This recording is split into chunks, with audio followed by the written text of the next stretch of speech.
Good evening, and it's great to have all of you here. We were terribly worried because today is a day when we believe that there are 30,000 weddings happening in Delhi, and we've also got the pollution scare.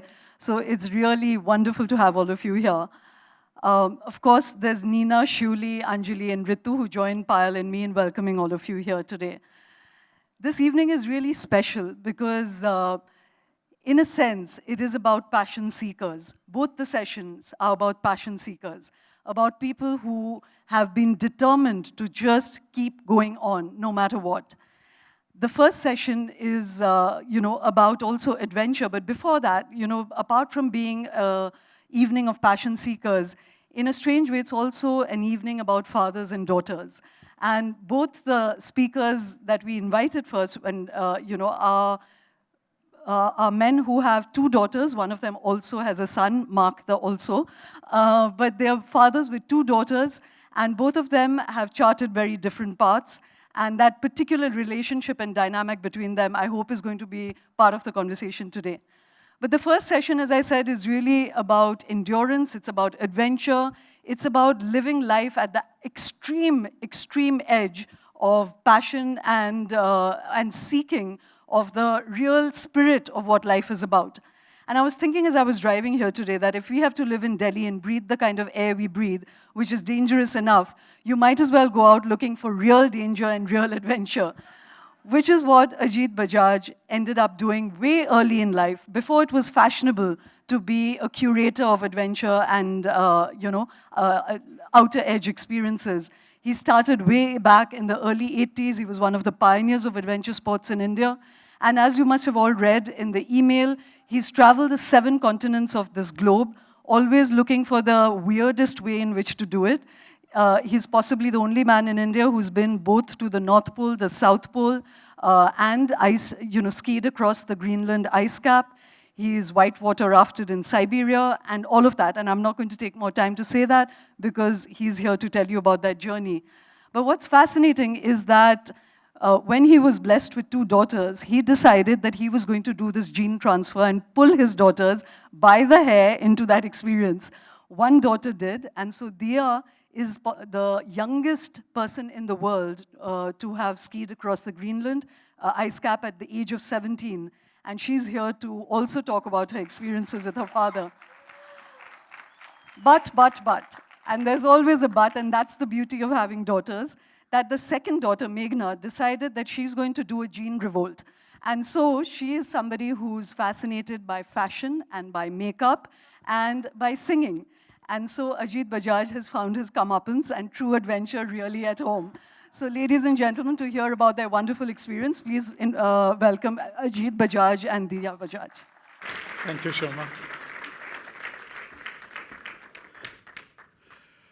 Thank you, Shoma. Good evening. I'm going to begin with a confession. I have the best job on the planet. This is my normal commute to work. This is a 400-meter zip line to one of the camps we operate called Leopard Heights. When I left college, all my friends, some of them are sitting at the back laughing at me. They thought that I'd lost it completely. They were going out into the real world, getting real jobs. And when I told them that I'm going to follow my passion, which is now my hobby, my passion, my profession, I was going to raft, kayak, climb, ski, trek, they thought that I'd completely lost it. Luckily for me, I decided to pursue my passion. And this quest for adventure has taken me to some of the wildest parts of our planet, down some of the most beautiful, wildest rivers. This is the Choru River in Turkey. Up some of the most beautiful mountains. This is a mountain called Aconcagua in the Andes, which I climbed last year. On scuba diving trips with my daughters. When I was in Sanaa, at the Lawrence School Sanaa, I beg your pardon, when I was in school at the Lawrence School Sanaa, I had read about these famous polar explorers. And it was a childhood dream to follow in their footsteps. To cut a long story short, I got an opportunity to join an expedition to ski to the North Pole. And it's perhaps one of the hardest adventure expeditions on the planet. And the reason is because you're skiing on a thin layer of ice on the Arctic Ocean. It entails months and months of training, physical fitness, your gear, logistics, and all of that, jumping into frozen lakes. And then you land on an ice runway on the Arctic Ocean near a Russian polar research station called Barneo. The first thing that hits you is the cold. The ambient temperature is minus 25 to minus 30 degrees Celsius. You're never comfortable. It's like living life in a freezer. And you have a few tricks that you learn along the way to survive in these kind of conditions. So you're skiing on a thin layer of ice on the Arctic Ocean. These layers hit each other. You get these pressure ridges. We were towing a sled that weighed about 60 kilos across these pressure ridges. But the biggest hazard there was actually falling into the Arctic Ocean. So there are what we call these open water leads, where you can, where the ice is very thin and you can actually fall in. And at that stage, we had to unharness, take our harness out, because the last thing you want to do is go into the Arctic Ocean with 60 kilos attached to you. And we had our close shaves. That was our team leader, Keith, who actually went in to the Arctic Ocean. And this is something that can lead to a very dangerous situation, hypothermia, where, the core of your body temperature drops to, alarming levels. And if you're not too careful, you can get frostbite or actually freeze to death. We were very lucky. We were able to pull him out and rescue him. That's camping on the Arctic ice. And after a good day of skiing, about 8-9 hours, you had to really ensure that you pitch your tent very carefully. You use ice screws and all of that. You were tired, you were exhausted, but you had to do that because wind speeds can pick up and can blow you off the face of the planet, actually. Once inside the tent and the stove was lit, that was the best part of the day. We'd melt ice, and we needed at least 8 hours of sleep to give our bodies a chance to recover from that extreme cold. We were very lucky. We got to see polar bears, a mother and 2 cubs. This is not the photograph, but we were just 40 miles south of the North Pole. Well, I guess everything is south of the North Pole. But we came back and did a bit of research, and we were told that this was the northernmost polar bear sighting ever. Because of global warming and climate change, these polar bears they're losing their habitat and getting pushed further and further north. We had more than our fair share of close shaves. I'm glad you couldn't, the audio is turned off. Okay. While I talk of the hardships, I must also tell you, I live close by here in Gurgaon, like all of you, in a gas chamber. And when I look back at this photograph, makes me want to go back. It's pristine wilderness. You're thousands of miles away. You're in no country. You're in no man's land. And, just being out there with your buddies, it's an experience which is very difficult to describe. Getting to the North Pole was a very proud moment. It's just your global positioning system that tells you that you've reached. There's no marker there.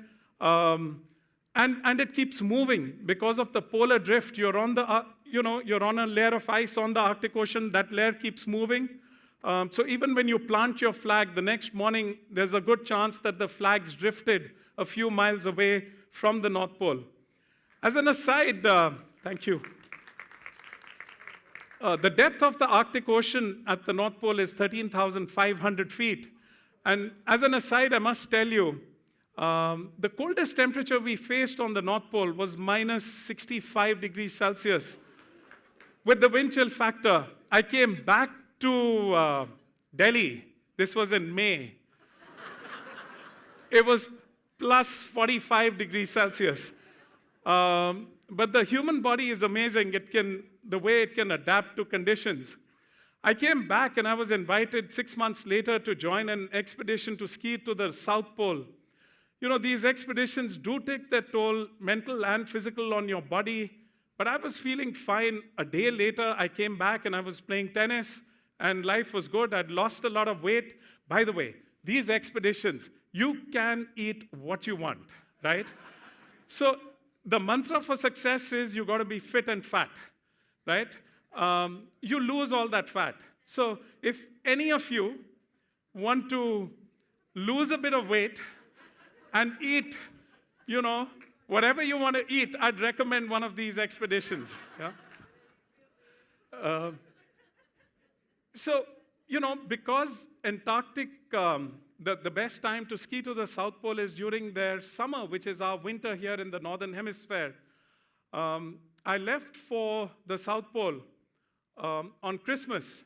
And on Christmas Eve, I live in Garden Estate, close by. They made me dress up as Santa. And when I said, ho, ho, ho, I'm Santa, I come from the North Pole, I was actually speaking the truth. So we got to this base camp. It's a blue ice runway. We landed on this big Russian Ilyushin. This is a camp called Patriot Hills. And I still remember this shot. You know, this small twin otter dropped us off to the starting point of our expedition. It was the 3rd of January, our wedding anniversary. And this is what my buddy Keith looked like a minute after the plane took off. We have a term out of doors. Let me be honest here, I cursed myself. You know, I was frozen stiff. I could have been home living a normal, happy existence. We have a term out of doors. It's called AMF yo-yo. I'll give you the politer version. So when that plane left, it's called adios, my friend, you're on your own. Yeah? We were higher, we were colder, but I think in a way, because we didn't have to worry about the pressure ridges, the open water leads, the terrain was definitely easier. What inspired me? Well, just before I left, I was given the national flag. Thank you. I think for an Indian, there can be no bigger honor. And I knew no matter what the conditions or consequences, I was going to give it my very, very best. And once again, you know, we were tested to the very limits of human endurance. We had blizzards, we had whiteouts, storms. When you're in an Antarctic storm, there's very little you can do. You have to keep going. You can't pull your tent out, pitch it, hunker down. You have to keep going. And if at that time you're leading, that makes life really, really difficult. That's another Antarctic storm. That's my photograph at the South Pole. I was frozen stiff, but a very happy camper because it was a childhood dream that had actually come true.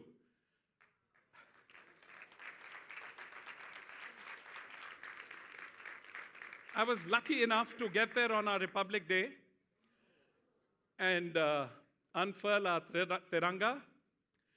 You know, having a Fauji, I have 2 elder brothers who are in the army, and I had the proud privilege of leading 50 teams from the Indian Armed Forces, including our special forces, on expeditions.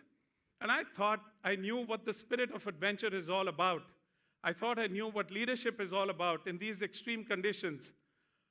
It wasn't until I actually did these 2 expeditions with my daughter, Dia, that I really learned what it was all about. Come on up, Dia.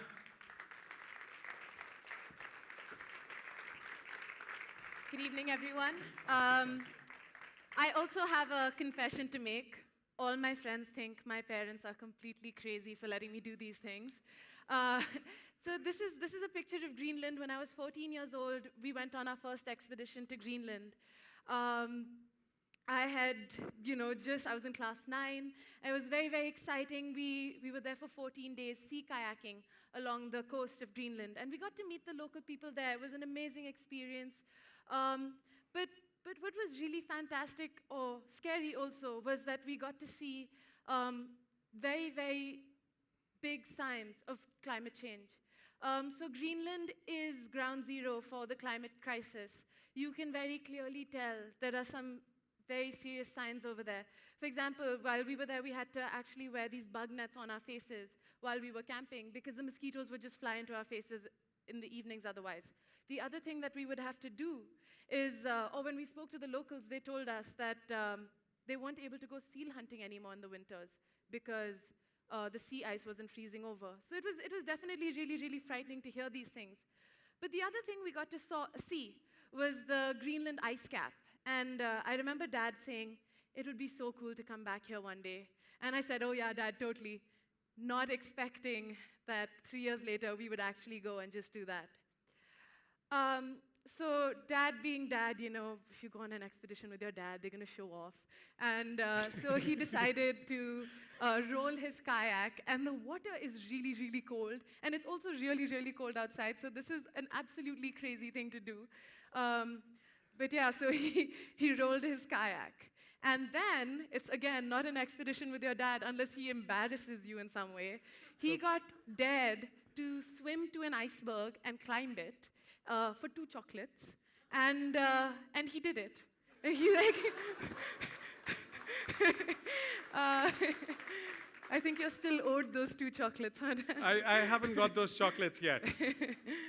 But yeah, so 3 years later, we got an opportunity. Dad got invited to go on a cross-country skiing expedition across the Greenland ice cap. This was the 3rd in the Polar Trilogy. And again, I was like, hey, Dad, can I go along? And totally not expecting Mom, Dad, and my grandparents. Like, everyone was totally cool with it. They were like, yeah, go for this super intense expedition where you're going to be skiing 550 kilometers across the Greenland ice cap in sub-zero temperatures. So, I found myself preparing to do exactly that. We were given the national flag by the government because we were the first Indians to attempt this. And Well, this was a moment of truth for me. I took this shot looking out at the mountains of East Greenland while we were flying from Copenhagen to a place called Kangerlussuaq on the west coast of Greenland. I looked at the terrain below. It looked menacing. That's when I cursed myself. I thought this was the biggest blunder I had ever made. It's okay to throw yourself in the deep end, but here I was taking my 17-year-old daughter on this crazy expedition, and nobody that young had ever been there.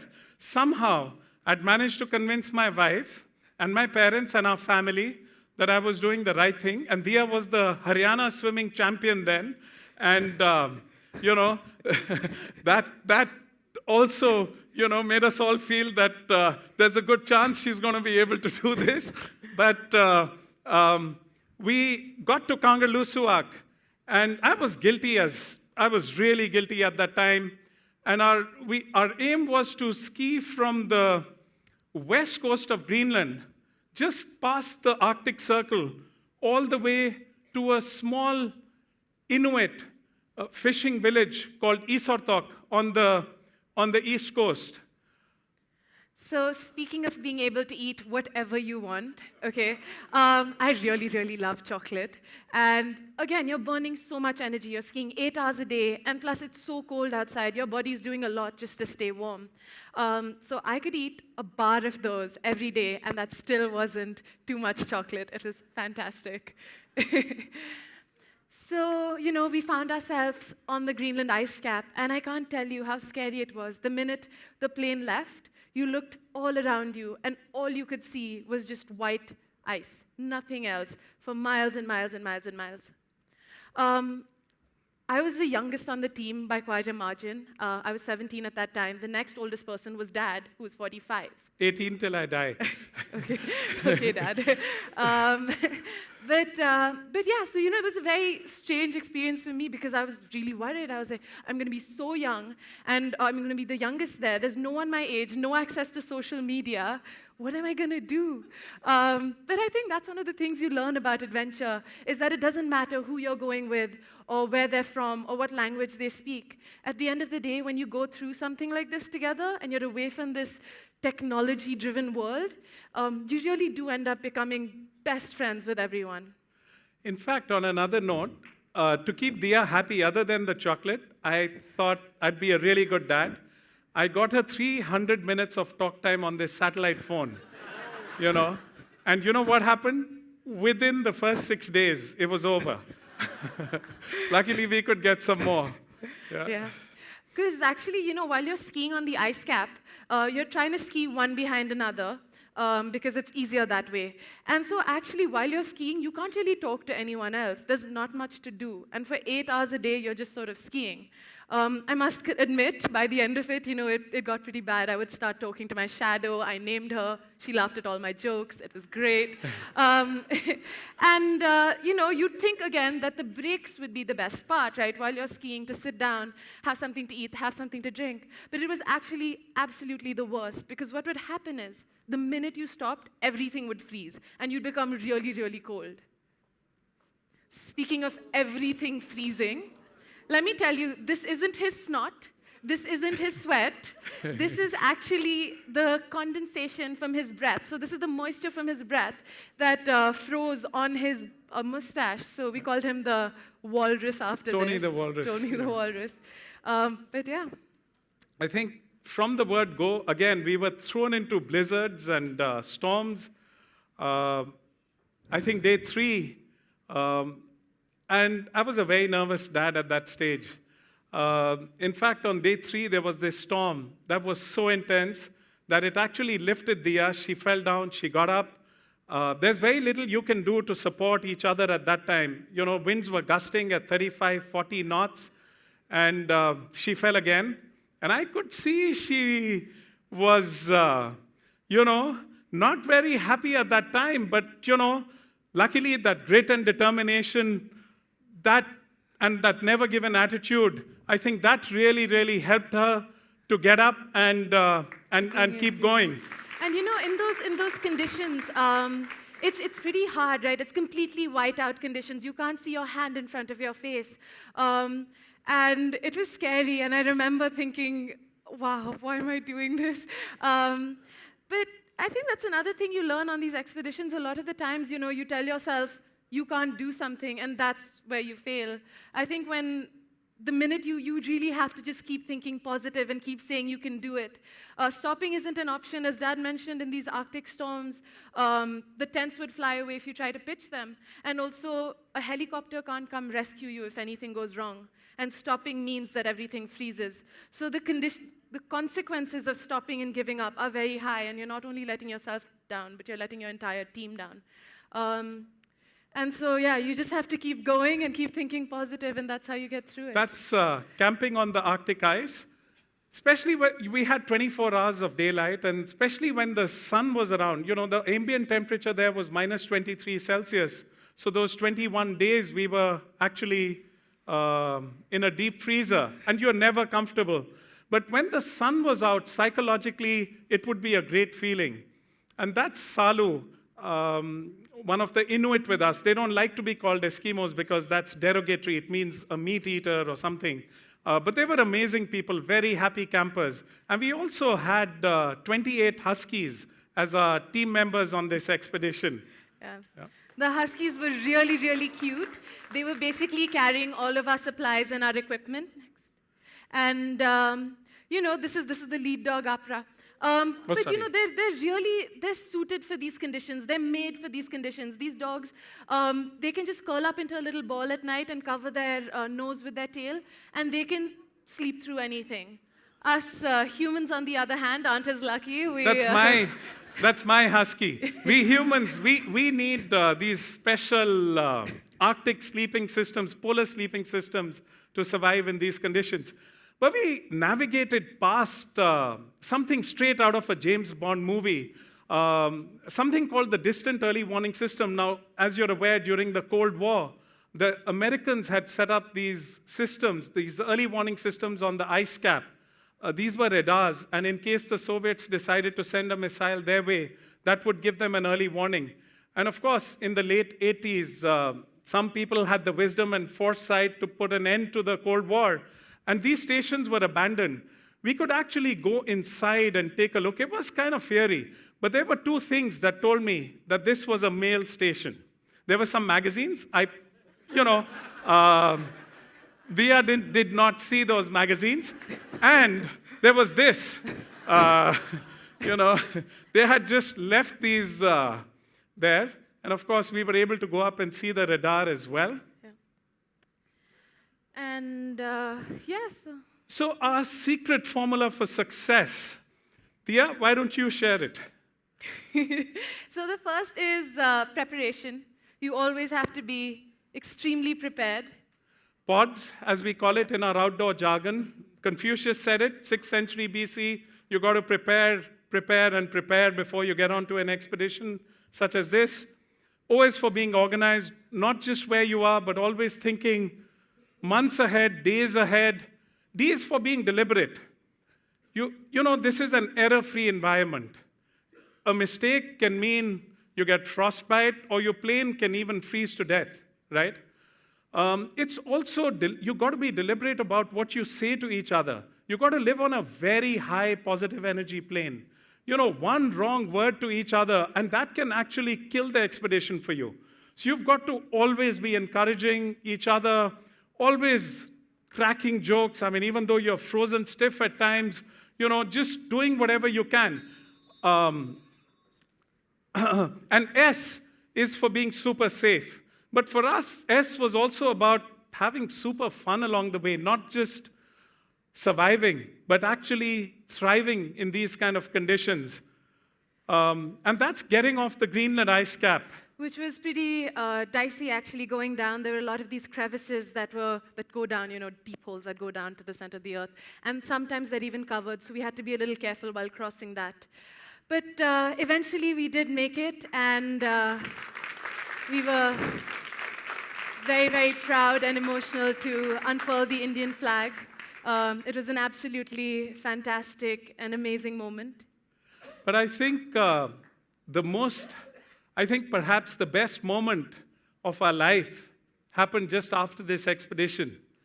And the real mission was all thanks to Dia and my wife Shirley, who's here with us as well. I'd taken Dia and her sister Meghna on a kayaking trip down the Ganges. And there's a children's home we support near Haridwar. There were 200 boys there, boys whose parents have leprosy. And given the huge stigma attached to the disease, they were treated as outcasts. So I took my girls there to just sensitize them. And Dia had a question. She said, "Dad, how come there are no girls here?" And basically the management said that it's because we don't want to take the responsibility of having girls. And growing up as a girl in India, I'm very, very fortunate to say that I have never been told that I couldn't do something because I was a girl. So it was really horrible to actually hear that these people didn't want to have girls because they're girls. And so we convinced them with the help of my parents to bring in some girls, and they said, all right, we'll do it if you raise the funds. So we used the Greenland expedition actually to raise funds to bring in 12 little girls into the home. And the movement has since grown. There are 30 girls instead of 2 rooms. We have a huge house for them. And it's definitely fantastic. And that's another thing I think adventure teaches you when you're going out there and you're faced with these conditions and you're living in the bare minimum. You really remember that there are people who do that not out of choice. And it does definitely, it's very humbling. We would like to end by saying, I think there is one very important expedition team member here with us today. Sherry, come on up on stage. Yes. Come on. I think the hardest thing as a parent probably is to let your little Come on, daughter, come on. right, Mom, go out on these expeditions. And I know it's been scary for Mom sometimes, but thank you for being there. She's always such a great support, and love you, Mom. Thank you. Thank Thank you. you. Thanks.